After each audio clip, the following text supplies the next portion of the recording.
315 શ્લોક જે મોહન સ્વામી મહારાજે સત્સંગ દીક્ષા ગ્રંથ લખ્યો છે. આ જમાનામાં બાળકોને ગુજરાતી અને ઇંગ્લિશ મીડિયમનો જે ક્રેઝ હોય એમાંથી સંસ્કૃતમાં આ બધા બાળકોએ 315 શ્લોક મોઢે કર્યા. આ 4 બાળકોએ તો કર્યા, પણ સાથે સાથે સંસ્થાના 15,000 કરતાં વધારે બાળકો જે 4 વર્ષથી લઈને 14 વર્ષના બાળકો હતા એમને સંસ્કૃતમાં આ બધા શ્લોકો મોઢે કર્યા. અને આપણને બધાને ખબર છે કે 2 ફેબ્રુઆરી આ વર્ષની એટલે કે મહંત સ્વામી મહારાજનો જ્યારે જન્મદિવસ હતો ત્યારે બરોડાની અંદર 15,000 બાળકોએ સાથે પ્રેઝન્ટેશન કરી અને સંસ્થાને બાળકોએ ગ્રીનિસ બુક ઓફ વર્લ્ડ રેકોર્ડમાં નામ નોંધાવ્યું.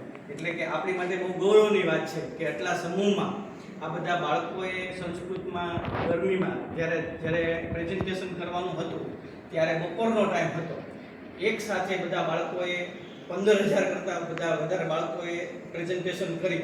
એમાંથી 12,000 બાળકોએ એમાં સિલેક્ટ થયા અને આપણી સંસ્થાને ગ્રીનિસ બુક ઓફ વર્લ્ડ રેકોર્ડમાં નામ નોંધાવ્યું. ઘરમાં આદર્શ પરિવાર કેવી રીતે બનશે અને એમાં કેવી રીતે બધા લાભ લે અને કેવી રીતે બધા આગળ વધે અને ઘરનો વિકાસ થાય, સત્સંગનો વિકાસ થાય અને કઈ રીતે આપણો પણ વિકાસ થાય એની થોડીક વાત આપણને કરશે.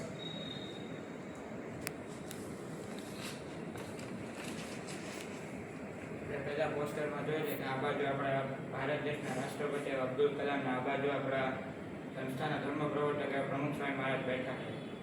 જ્યારે અબ્દુલ કલામ સાહેબ જ્યારે ભારતના રાષ્ટ્રપતિ બન્યા ત્યારે ભારતને વિકસિત બનાવવા માટે 5 મુદ્દાઓ બનાવ્યા હતા. તો એ 5 મુદ્દાઓ લઈને પ્રમુખ સ્વામી મહારાજ પાસે ગયા અને તેઓને પૂછ્યું કે આમાં જે કોઈ મુદ્દા એડ કરવાની જરૂર છે. ત્યારે સ્વામી બાપાએ કહ્યું કે ભગવાનની શ્રદ્ધા, દેશ હોય કે પરિવાર હોય, ભગવાનની શ્રદ્ધા તો જરૂરી છે. તે માટે સત્સંગ દીક્ષાના 79ના શ્લોકમાં લખ્યું છે, ભક્તિ પ્રાર્થના સત્સંગ હેતુના પ્રતિવાસરમ સુંદરમ મંદિરમ સ્થાપ્યમ સર્વે સત્સંગી ગૃહે.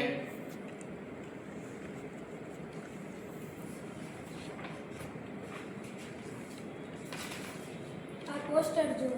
આ પોસ્ટર ઈસવીસન 1761ના પાણીપતનું ચિત્ર છે. આ અહમદ શાહ મોડી રાત્રે છુપી રીતે જોવા ગયો કે વિરોધના લોકો શું કરે છે. ત્યારે તેણે જોયું કે બધાના જમવાના ચૂલા અલગ સળગતા હતા. પહેલાં ઇન્ડિયા ભારત આ યુદ્ધ જીતવા ઉપર હતું, પરંતુ જ્યારે આ દ્રશ્ય અહમદ શાહે જોયું ત્યારે તેમને ખબર પડી કે આ બધાના ચૂલા અલગ સળગે છે. એટલે આપણે કહેવાય છે ને, જેના અન્ન જુદા તેના મન જુદા. એટલે જ તે આ દ્રશ્ય જોઈ અહમદ શાહને ખૂબ જ ખુશી થઈ અને તેમણે કહ્યું કે આ યુદ્ધ તો આપણે જીતી જ જશું, કેમ કે બધાના ચૂલા અલગ સળગતા હતા.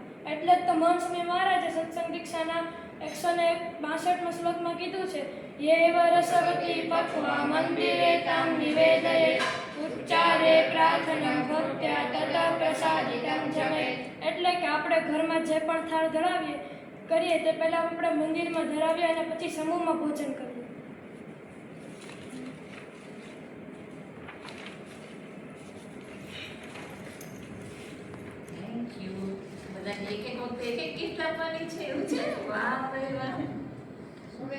પરિવારના સભ્યો સમૂહ ભોજન કરશું.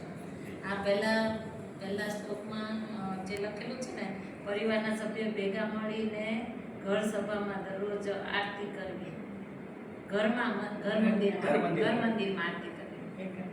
હવે આપણે વાત કરીએ ત્રીજા સંદેશની. ત્રીજા સંદેશ પહેલા હું થોડાક ઉપનિષદોના શ્લોકો બોલીશ. તમારે 2 હાથ જોડી નાખો, બંધ કરી હું જેમ બોલું તેમની મારી પાસે જીવવાનું.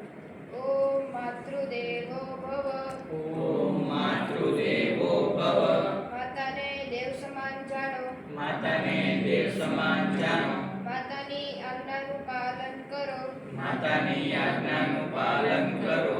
ઓમ પિતૃદેવો ભવ, ઓમ પિતૃદેવો ભવ, પિતાને દેવ સમાન જાણો, પિતાને દેવ સમાન જાણો, પિતાની આજ્ઞાનું પાલન કરો, પિતાની આજ્ઞાનું પાલન કરો. ગુરુ હરિભક્ત સ્વામી મહારાજે સત્સંગ દીક્ષાના 172માં શ્લોકમાં લખ્યું છે, સેવા માતૃપિતૃ ગુર્યદ્રુહિ સત્સંગમાશ્રિતઃ પ્રતિદિનમ નમસ્કારમ તત્પાદેષુ નિવેદયે.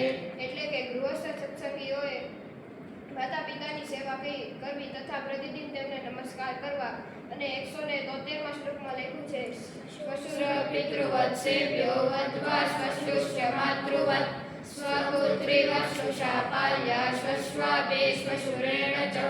એટલે કે વહુએ સસરાની સેવા પિતા તુલ્ય કરવી અને સાસુની સેવા માતા તુલ્ય કરવી. અને માતા પિતાએ વહુને દીકરી સમાન ગણવા. આવે છે કઈ રીતે? આ બધા ઇંગ્લિશ મીડિયમ વાળા છે ને એટલે ગુજરાતીમાં થોડીક તકલીફ છે. હવે આ પોસ્ટર જુઓ. આમાંથી તમને સૌથી સારો કપડ કયો લાગે? બેના તું આપ તારા હાથે.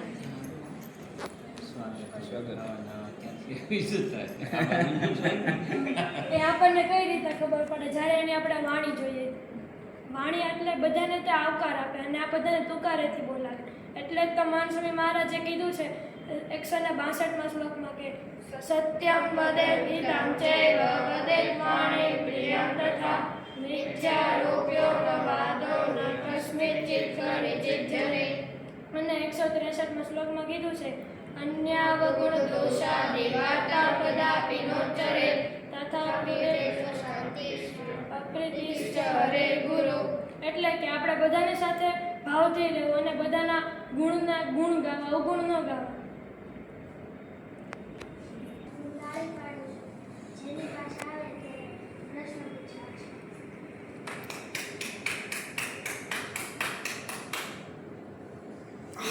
હાલો, શું છે પ્રશ્ન? તમારી ફેવરિટ વાનગી કઈ છે? તમને પ્રશ્ન પૂછે છે, તમારે જવાબ દેવાનો છે. તમને તમારી ફેવરિટ વાનગી જલ્દીથી મળી જાય એવી અમે પ્રાર્થના કરીએ. વાહ, એ બનાવી પડશે. કાલે જ બનાવો હવે.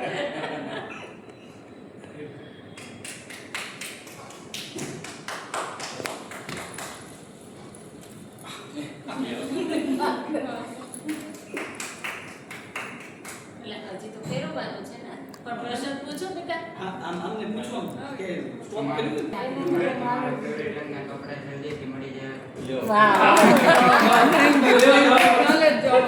કાલે જ જશું. ચાલો, પર્પલ કલરનું. ચાલો.